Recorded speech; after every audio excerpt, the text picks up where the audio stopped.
and welcome to the program. I am Bukola Koka, and coming up today, Supreme Court affirms Francis Nwifuru of the APC as governor of Ebonyi State, says PDP governorship candidate Ifeanyi Otti failed to substantiate claims of non-compliance.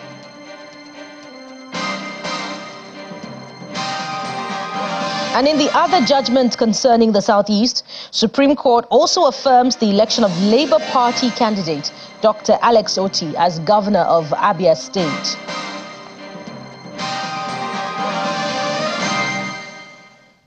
Thank you for joining us. We're in the Southeast today, and we begin at the Supreme Court with judgments concerning two of the Southeast states, Ebonyi and Abia.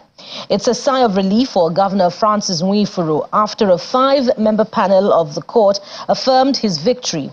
The panel of judges were unanimous that the PDP and its governorship candidate, Ifeanyi Otti, failed to substantiate their claims of non-compliance with the Electoral Act in the conduct of the March 18, 2023 poll in the state. The PDP candidate had challenged Governor Nwifuru's victory on the grounds of electoral malpractice. He also said he was not properly sponsored by his political party for the March 2023 elections. And in the other judgment concerning the Southeast, Supreme Court also affirms the election of Labour Party candidate Dr. Alex Otti as governor of Abia State. A panel of judges upheld an earlier ruling of the Court of Appeal, which affirmed the election of Dr. Otti in the March 18 governorship poll, dismissing the appeal of his challengers.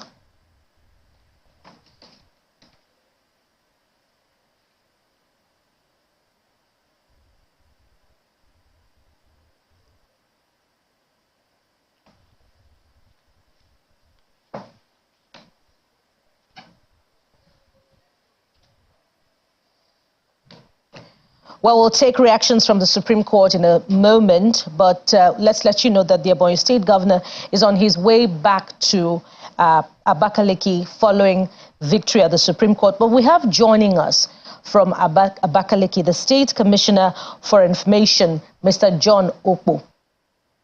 Mr. John Okpo, okay, I understand Mr. John Okpo has not joined us yet. We'll have him subsequently on the program.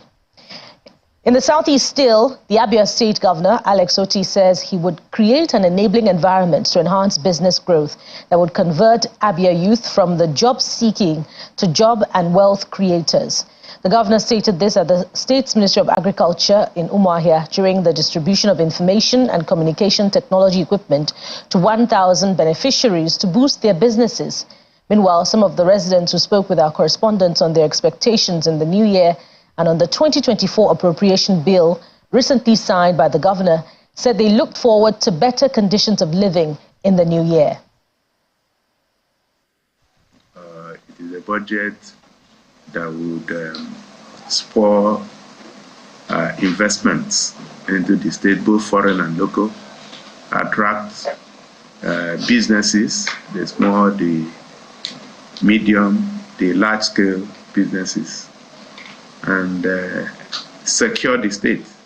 A budget that will meet expectations of the people is how the Abia State government describes the state's 2024 spending plans. And as the people gradually settle into the new year, they're looking forward to a budget that would focus on capital projects and programs that would unlock the state's economic potential. While commending the 20% allocation of the budget to education, residents appeal to the state government to also develop policies that would create jobs and put an end to hardship experienced in 2023. Now that the budget has been signed into law, it gives the governor the platform to meet the expectations, to meet the desires of Ndabia. Our people are excited because they have seen what the governor has done so far in all spheres of governance. You look at education, you look at the health sector, you look at road infrastructure, you look at security that has been restored in Abia. Another urgent matter that the people are clamoring for is the rehabilitation of rural roads in Abia State so that farmers can convey their agricultural produce to the markets. Since 2019, I've never seen this kind of development. I've just seen in few months that this present governor, Alex Otti, had just done, and it's a good one. Everybody's happy for what he has been doing in these few months. We are very, very happy. Me as a student, I expect that as I'm graduating from school, that I will be able to see a job, get employment, because that's what we expect as students. Because after all, going through education and everything, without employment, we feel kind of frustrated. Part of the government's plan for 2024 is to create an enabling environment to enhance business growth that will convert Abia youth from job seeking to job generators and wealth creators. This is being done through the government's Enterprise Enhancement and Empowerment Program. I want you to use this judiciously. I'm sure that it's going to enhance your business in one way or the other. We are also going to start training on digital literacy and digital skill training, digital marketing, and all the rest of them. Always remember that it is not given to you to pack in your house or to place it in your car, but this is to enhance your business. Information and communication technology equipment are distributed to beneficiaries to help them digitalize their businesses. I deal on foodstuffs in big quantities. I sell fishing bags, stock fishing bags, onions and bags too. So these items given to me, the laptop, the phone, and the software really help me improve my business, take it to digital world instead of using a paperwork to run business, and it can also help me to do my advertisements online too. Residents believe the state government is headed in the right direction with projects already initiated as they appeal to the Governor Otti's administration to ensure all communities are impacted. And we did tell you earlier that the Commissioner for Information, Mr. John Okpo, would be joining us. We have him now. Mr. Okpo, thank you for joining us on Newsroom Series. Thank you for having me. Well, I could see that initial smile on your face. So indeed, victory must be sweet and you all must be ecstatic. Describe the mood at the government house in Abakaliki following the Supreme Court ruling. It is that of utmost satisfaction. The mood is electrifying. The victory of the governor is the victory for the whole people that are going to see. The mood is so joyous because the expression that the mandate that they expressed with the ballot of God.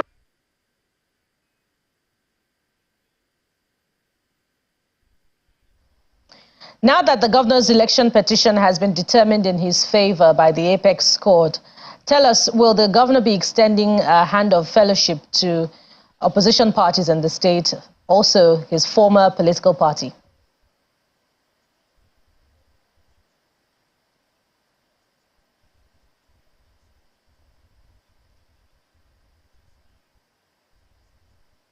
Did you get my question?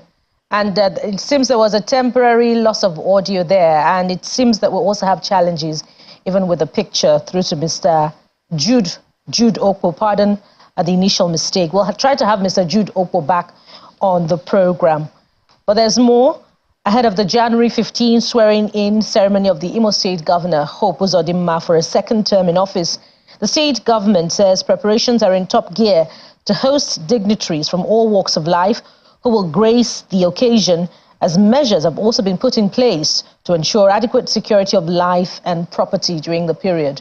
Addressing a press conference in Owerri, the state capital, the Commissioner for Information and Strategy, Declan Emelumba, says the ceremony will also give opportunity to the governor to thank the Imo people across the 27 local government areas for voting overwhelmingly for him during the November 11 governorship election in the state. All the things that were done in terms of arranging for a very, very successful event. All that had left. You know that His Excellency set up traveling to Imo sons and daughters to pilot or organize this event. All security arrangements are in place, so there will be no any fear of any form of security issues.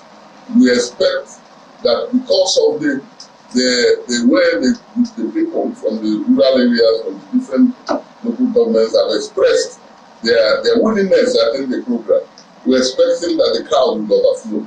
But arrangements have also been made to ensure crowd control, to make sure that there will be no incident. Arrangements have also been made to ensure traffic management. The summary is that we are going to have a very, very momentous occasion.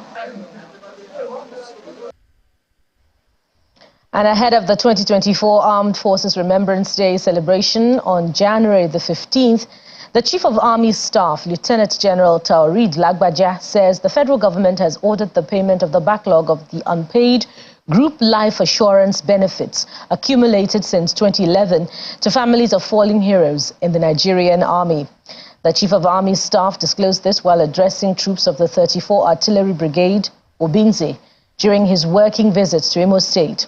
According to the Army Chief, the federal government is committed to improving the welfare and standard of living of men and officers of the Nigerian Army in order to encourage them in the primary duty of protecting the territorial integrity of the nation and in the fight against insurgency. The Chief of Army Staff, Lieutenant General Taoreed Lagbaja, arrives the 34 Artillery Brigade of Obinze in company of the General Officer commanding 82 Division, Major General Hassan Taiwo Dada, and the Army Commander 34 Artillery Brigade, Brigadier General Usman Lawal. The Chief of Army Staff meets with the troops at the barracks for his address in charge. On the security situation in the state, he commends the troops for their commitment, hard work and resilience in restoring peace to the state. He assures them of the commitment of the federal government in improving their living standards. He further discloses that the federal government has ordered the payment of the backlog of the unpaid group life assurance benefits accumulated since 2011 to families fallen heroes. The government is doing a lot to ensure that we operate effectively and you live in conducive environment. The issue of group life assurance for the families of our departed colleagues that has accumulated since 2011, the government has ordered that backlog be cleared.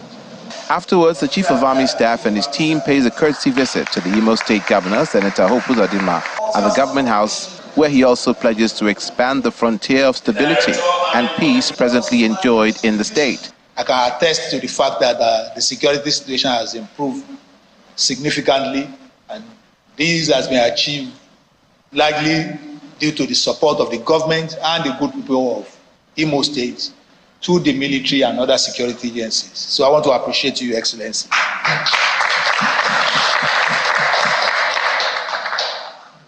I also want to state the fact that the troops, they are willing and they are able and they are available to continue to support the government and the good people of Imo State. The Imo State Governor, Hope Uzodinma, urged the leadership of the Nigerian Army to collaborate with relevant stakeholders to ensure that the spate of insecurity in the North Central and the Northwest is addressed. As you go along defend Nigeria, I urge you to work ceaselessly to strengthen the unity of the country, to work in collaboration with other stakeholders,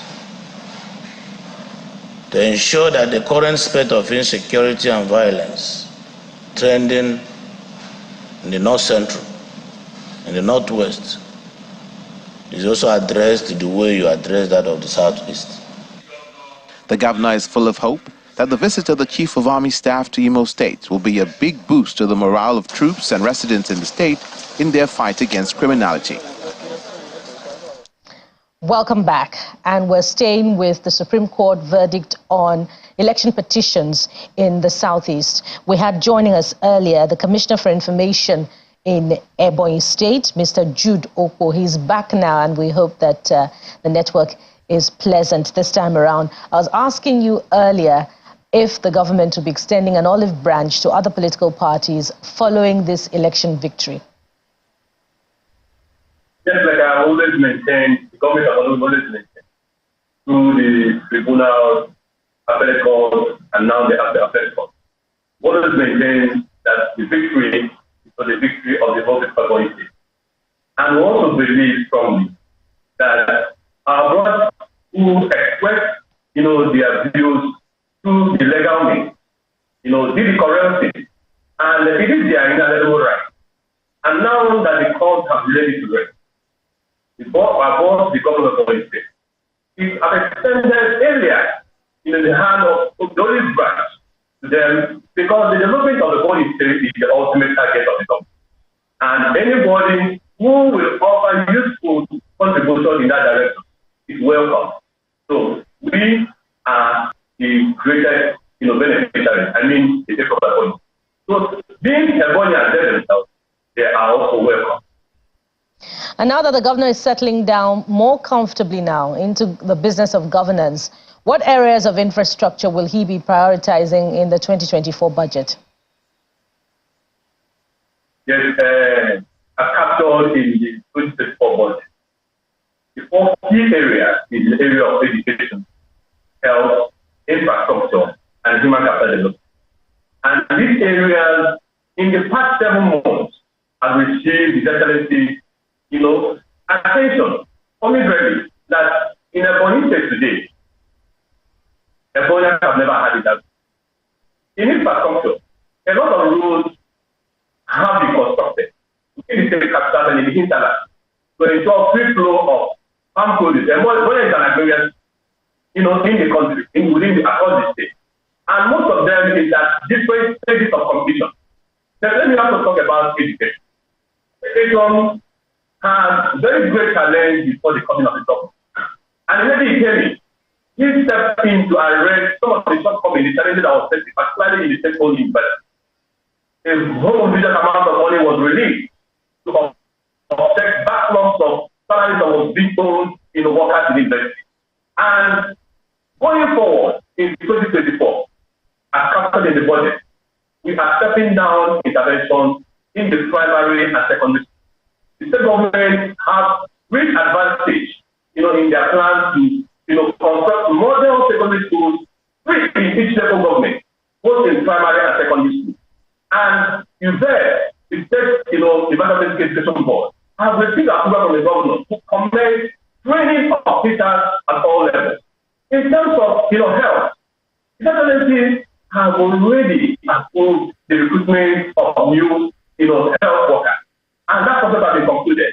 And let me also use this opportunity to thank the President and Commander-in-Chief of the Armed Forces of the Federal Republic of Nigeria, distinguished Senator Bola Ahmed Tinubu, for approving the demerging of the Federal University Teaching Hospital at Ebonyi State, so that a lot of workforce, because they approval that more consultants will be released to the state workforce.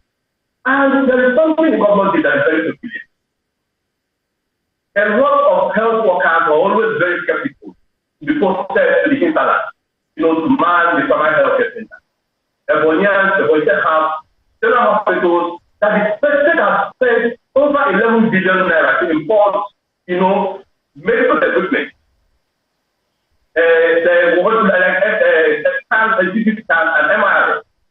Each general hospital will have, intensive, equipment, and we also have plans to upgrade 4 of them to specialty hospitals. The government also approved the process of Abia, and all the medical workers, especially the doctors, that will posted to the general hospital in the state, are going to receive SUV. And these SUV have already been processed, that have already delivered to the state. And the ambulances that will also be processed, we have this order for 52 of them. 20 of them have already been delivered to the state government. And the ones that were in use before, that have been dilapidated, the state government have already recalled all of them. We are sending all of them to the data company to report all of them, so that they will have, mobility in all the general hospitals. Now, in terms of human capital development, I will tell you that Ebonyi have never had it. From the inception of the government, starting from, increment of health workers, release employment of 2 million naira to, a hawker that was, trained, Indeed. Indeed, Mr. Oko. We hope that the investment in the area of human capital development, particularly in the sectors of education and health, also translates to meaningful development and stability in those sectors. We must wrap up the conversation for now. Thank you very much, Mr. Jude Oko, the Commissioner for Information at Ebonyi State. And congratulations once again. Thank you for having me. Now, more stories now. After several years of the absence of government presence in Odekwe community, one of the towns that make up the Olumbanasa clan, an area in Anambra West local government area, deemed almost forgotten, Governor Soludo has established a health post to serve the teeming riverine population. And speaking on behalf of the governor during the commissioning event, the State Commissioner for Health, Dr. Adam Obidike, assures the people that their health needs have been made a priority by the state government as more facilities and staff will be made available to them. The only access to Anambra West local government area is through the waterways, a situation that has slowed development of communities in the area.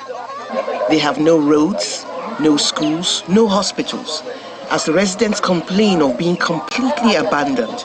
3 years of conflict in the area has only made matters worse.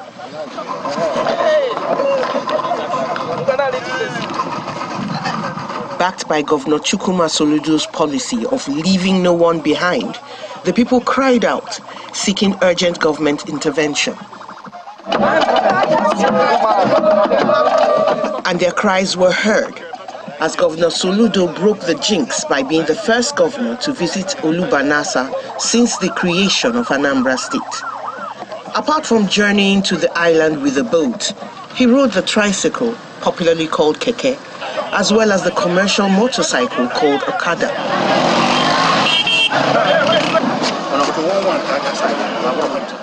To be able to reach the people and supervise the signing of a peace accord that will ensure meaningful development.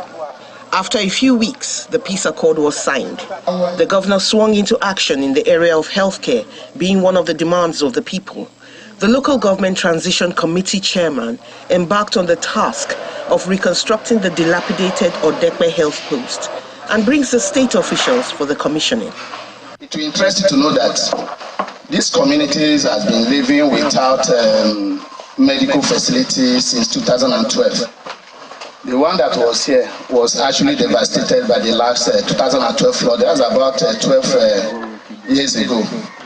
So the community generally depends on crossing over to Delta State in Ila and Nebu to access medical facility.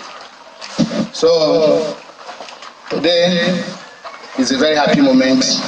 Open this facility, primary health care of Debe, so that it will serve the people of this community and beyond to the glory of God in Jesus' name. The State Commissioner for Health performs the task of commissioning the project on behalf of the state governor. As we always say, that buildings, infrastructure doesn't make quality services to be given to the people. So first is they demanded the human resources for health. We already do have one person working here, but today we're having totally almost 500 human resources for health to be recruited in the primary health care. And obviously we're going to get people from this community that are willing to work here, that are qualified anyway. The first one that was built up was... Commending the gesture from the government, the traditional ruler-elect notes that the health post will truly serve the people and prevent deaths, which usually occur due to the absence of a healthcare facility. The Chief of Army Staff has assured the state government of his commitment to bring to an end the crisis in issues or local government area of Enugu, which has in the last 1 year come under a series of attacks by alleged herders who also carry out kidnapping in the area. For the state governor, Peter Mba, the situation in Isuzo has compelled the need to establish an army barracks and increase the visibility of military personnel so that things will return to normal in the area. Isuzo, one of the 17 local government areas of Enugu State. The people here are notable for farming, and on their popular market day, it's always a beehive of activities. Every farmer comes out with their harvested agro-produce to sell to customers who come from Enugu City and other local government areas, including neighboring Ebonyi State. In recent times, Isuzo witnessed attacks by suspected herders who allegedly killed and buried villagers, including children and mothers. This unrest has also seen increased police operations in the village to fish out the perpetrators of the heinous acts. In his tour of state formations in the southeast, the Chief of Army Staff visited the Enugu State Governor, Mr. Peter Mba, at the government house. And Governor Mba used the occasion to appreciate the effort of the men of the 82 Division in putting an end to insecurity orchestrated through attempts to enforce the Monday sit-at-home order in the region. I must also, at this point, recognize and acknowledge the tireless efforts and commitment of you and your men have invested in securing Enugu State. With the support, the extensive support we have received from you and your men, we're able to say today, boldly in Enugu, that the so-called Monday's sit-at-home we have kissed goodbye in Enugu State. He also tells the army boss about the unending crisis in Isuzo. Governor Mba is confident that the establishment of an army barracks there will keep things in check. We're hoping that you would approve the setting up of an army barracks somewhere in Isuzo where we still have some dark spots, and maybe also increase the number of operation bases that we also have around that area.